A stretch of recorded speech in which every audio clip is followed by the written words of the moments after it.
Hi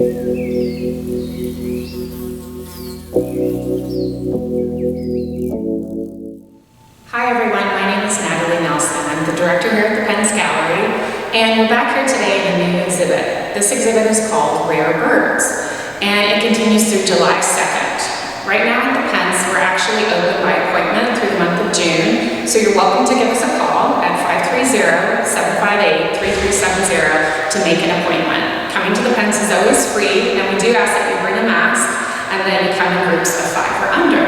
So all those requirements aside, just a little bit of background about what I've just been calling the bird show. The Rare Bird Show came about because we had actually done another bird show in 2012 called Birds of a Feather. And there's so many artists who use birds, both as symbols, also just depicting birds as beautiful parts of wildlife. So we have people in the show who've done very detailed birds, and we have people who are using birds kind of in a broader context. So I wanted to start off the bird show with a piece that probably most people locally will recognize. Suzanne Adan's Crow's Feet is what I'm standing next to, and it's an acrylic painting on cutout plywood. And you can see this guy has kind of a larger head, a tiny body. He's very stylized. Those of you who've ever been to Sacramento International Airport, you may recognize her style, because she has a wonderful piece that has a lot of birds in it there. On top of the bird's head is this little worm kind of squirming around, and then it gets smaller and smaller as you go down here, where you see the little birdhouse, which obviously you couldn't fit into, and that's on a tree. So it's very, very abstracted, it's playful, it's fun, and if you could get close, which I hope you do come, you can see her technique of applying the pigment has this wonderful texture to it. There's these little lines that she makes. They just give it a lot of visual interest and makes it a really, really fun piece. And I think as a woman, I love the title Crow's Feet. I just think that's a fun take on it too.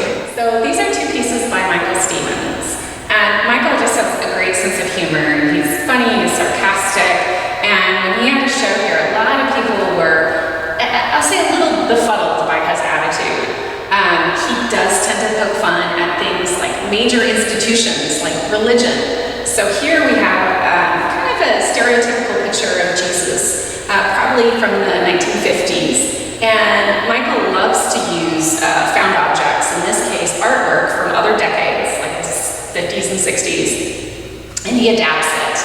And I'm standing right here so I can see there's actually a bird jutting out of Jesus' mouth. It happens to be a parrot, which, of course, everything has meaning. So it's like somebody parroting what Jesus says. There are feathers coming out of Jesus' head, and Michael has this amazing technique of laying down enamel paint, which is used on, little railroad cars and things like that. It's really smooth and very seamless. So at once you recognize Jesus, but then you realize he's playing with him and making a completely different statement. And this piece is called Sermon, and it's from 2017. Michael's next piece I just wanted to point out briefly is a little bit more three-dimensional. Michael loves to use wood, and this is a piece of wood where you can really see it's got kind of worm-eaten grooves in it. It also has this tiny little baby hand. And again, that's one of those objects that Michael was looking for in thrift shops and antique stores, is toys and other sort of found objects from the 50s and 60s. So the little baby hand is reaching out. And then on top of the wooden branch is this wonderful water pitcher. And he's decorated it with feathers, and basically it looks like a bird. The legs even have muscles on them, like a really muscly bird. So they're kind of stylized. They have great little claws. And then he just puts it on this simple little plaque, almost like a tombstone plaque. And the title of it is Dodo. And I love the title because when Michael came in, he said, well, you were calling the show Rare Birds, and I figured one of the rarest birds was the dodo. So Gleason is a painter who loves to blend a very surreal look at life with this hyper-realist technique. Most of his subjects are really enigmatic, very dark, and there's always some sort of confused narrative. And that can be confusing in kind of a sweet way or just kind of an interesting way, or it can be a little bit darker. Like, for example, this top piece It looks like this raven is coming into land, but there's nothing underneath him. And we also see these big claws that are coming in and this really large beak. So again, kind of enigmatic, not really sure what's going on. And he pulls a lot of ideas from literature, from fiction. The one below is actually a raven sitting on a guitar, and it's called Raven Sings the Blues. And, you know, I think half the people I've ever talked to who are bird lovers, you know, love ravens, the other half hate them.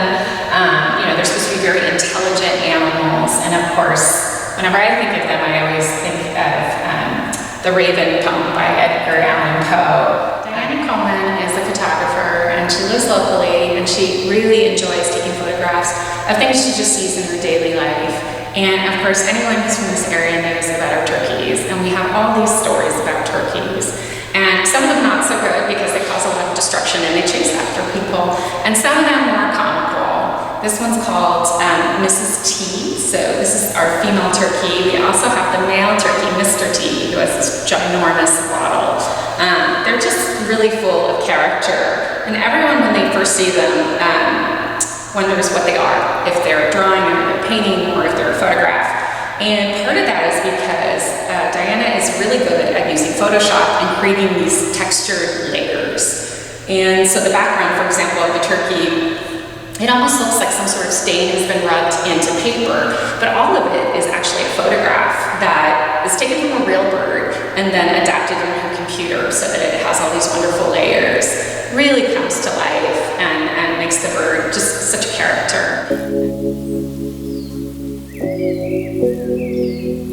This is a painting by Loskamp. He lives in Davistown. He's lived all over the US, and I think of Nelson mainly as a person who loves to paint figures. This bird series is kind of an anomaly for him, but they came with such great stories, and I thought of him when I was putting together the bird show.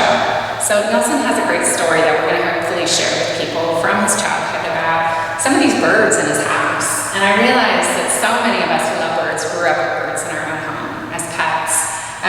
So anyways, this is one of his birds. His name is Sam, based on, I think it's an African parrot. And the background's always kind of enigmatic with Nelson's work. You never really know where the parrot is. You have kind of a branch, maybe from the bird cage. And he's putting out this little leg. And there's something dripping from the beak. He's taking something off, it looks like the leg, or maybe he's eating something, I don't know. But again, a lot of detail, a lot of character in these birds. Nelson also did one called Nappy, which is based on this huge cockatoo that they had, which is flying towards the viewer. So it's a really interesting point of view, and I'll share that later. So this ceramic sculpture is by Sandy Whetstone, and people may know Sandy's work from the Sparrow Gallery. She does a lot of animals, and this is kind of a combined human-animal form, and it's called ibuki. And Sandy was studying this particular type of ibis, which is a crane, and she found out that it was once widespread throughout Central Asia, Japan, all throughout Asia actually, and now it's really limited just to this one tiny province in China, and they're desperately trying to keep the habitat for this crane. And so she wanted to kind of highlight that. She has a figure in this wonderful coat. It does look like some sort of kind of qipao Chinese dress with the frog buttons. And she said, you know, if we anthropomorphize things, then a lot of times we'll pay attention to them. So it's a great piece, I see. This is a mixed media piece by Gregory. Anne lives in Sacramento, and she's well known for doing these pieces on giant sheets of watercolor paper. And she pretty much starts off by doing a watercolor pour, and that's when you get all of this mixing of the pigment with the surface of the paper, things really kind of soak in. And then she starts adding different drawings. She sometimes adds bits of fabric, netting, all sorts of materials. I really enjoy it because it always has a sense kind of being from a different era. She loves to collect things like beaded purses and hats and things like that somehow wind up on her works of art. So here I have kind of this textile fragment, I have a little doily here, some produce bags, and a ton of different birds. And when Anne had her show here, I was asking bird person. And she said, well, you know, not really, but when I go to France every year, where they have a summer house, she said, I spend a lot of time going to the Natural History Museum, where they have these wonderful representations of different birds. She also loves to draw from books and scientific illustration sources. These, she said, she actually drew from her yard. There are two different hawks. I forget the names of them, but I'll have to pick them out for you, because sometimes when you say, you really have to look closely, and really you should be here to see them. So here's one of the hawks. This is kind of his head right here with this big plume, and then here's his legs. And it looks like there's one of these little burrowing owls down here. And here's the other giant hawk. So he's got these big legs here, and he has this kind of, it looks like a wooden stick, and it might relate to the title, I'm not sure. It looks like a yardstick to me, an old-fashioned yardstick, and that's the title of the painting. It's called Yard Birds. And then here's the other hawk. So once you come here, you'll see there's also hat pins stuck into it at the very top of this black line. So lots of detail and texture, really interesting piece. And that's by Sasinun Kladpetch. One thing that's interesting is her blend of materials. So she uses primarily concrete, and she's got this very kind of simple aesthetic where it's a concrete block, and then this little nest is set into it, so you only have about half the nest coming out. So it's just like a little shelf for a bird, and it's just a beautiful, simple piece, and it's just titled Nest. This is a piece called Bird Souls, and there are 25 of these little ceramic birds, and they're by an artist who lives in San Francisco, and her name is Natasha Dikareva. And she has a wonderful technique that's very lyrical, very poetic.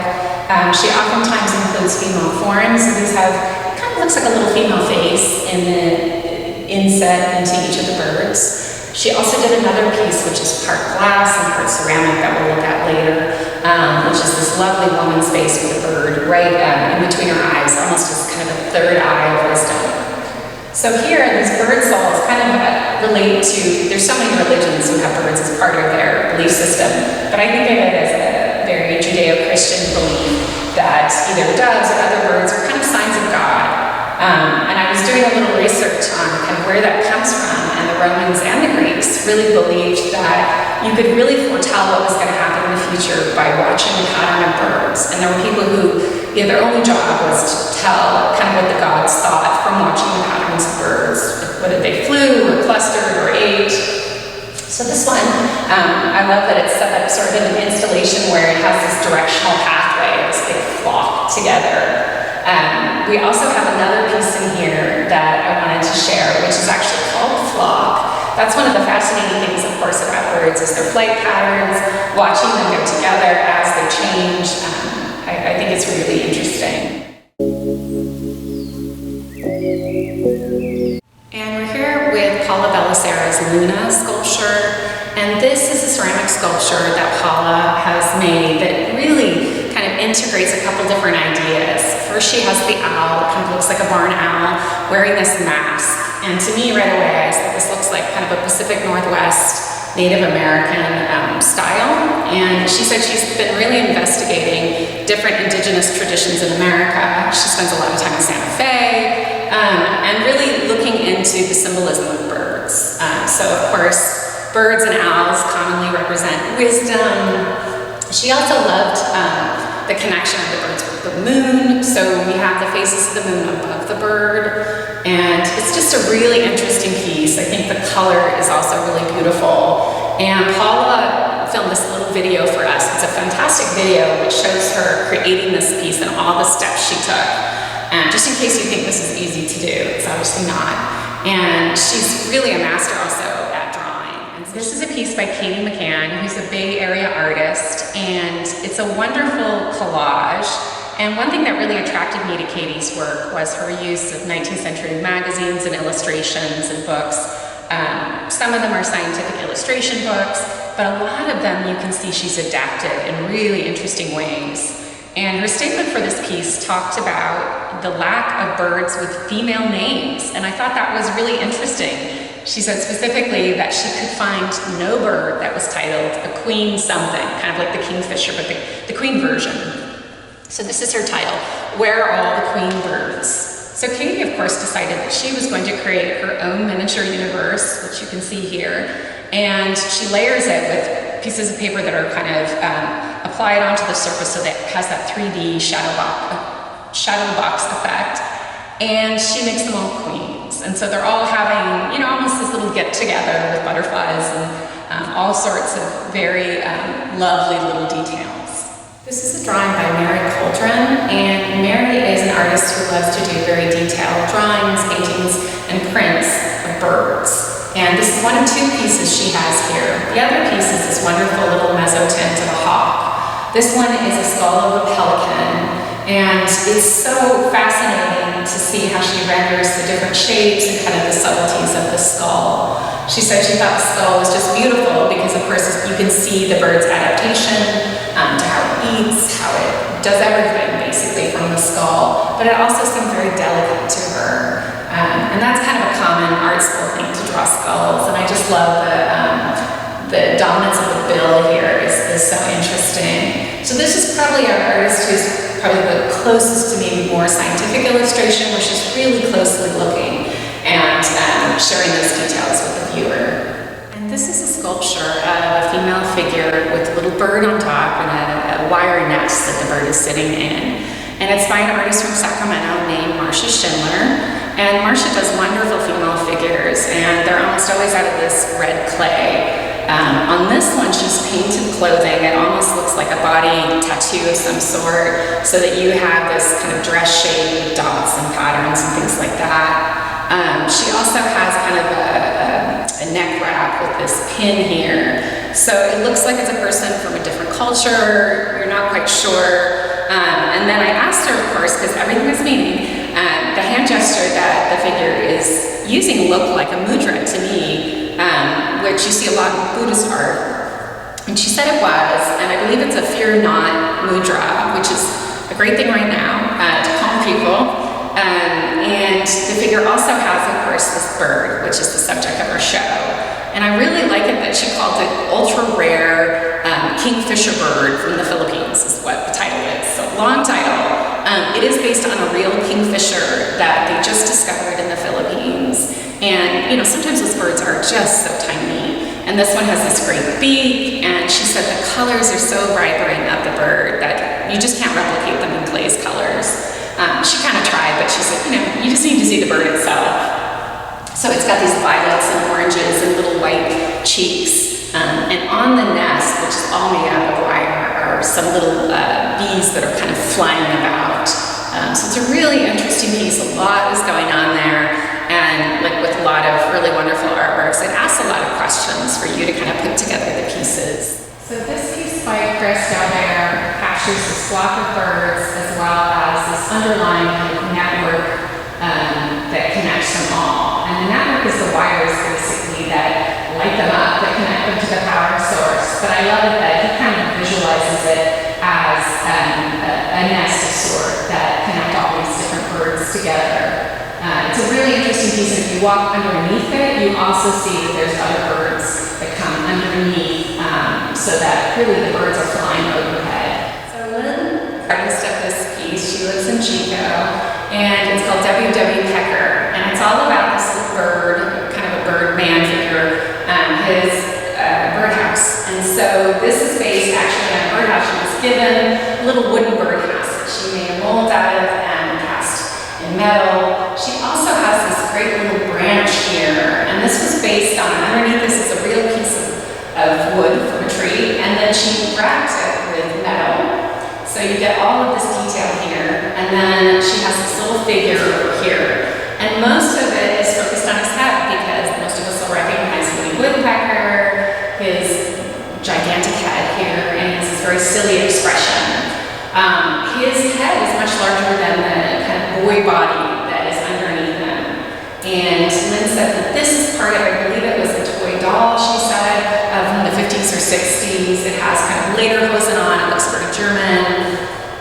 Down at the base, which you can't see right now, there is a bird, it looks like a woodpecker, he's pecking into some wood. And I believe she said this bird was actually kind of came out of her installation also at the Sacramento International Airport a few years ago, the same time when Suzanne Adan was doing her piece. She's got this wonderful piece where you walk under, there's all these bird cages above you. And it also has these cutouts of birds on the floor, so it's kind of related to that. And she said the camouflage part is new, kind of relates to the camouflaging of the house itself. So it's a fun piece, kind of an interesting take on birds, and of course,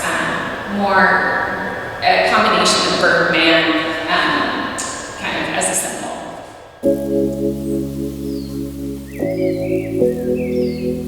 So we finished our tour of the Rare Birds exhibit, which is on display at the Pence through July 2nd. I want to thank you all for watching my tour. Invite you to come to the Pence, give us a call. We'd love to see you here. Also support the artists that we have here. We're trying to have videos as well as their website so that you can discover these artists for yourself. This show was sponsored by Helen Richardson, who's a wonderful member and supporter of the Pence, and we appreciate your support. And I hope you come back soon. Thanks.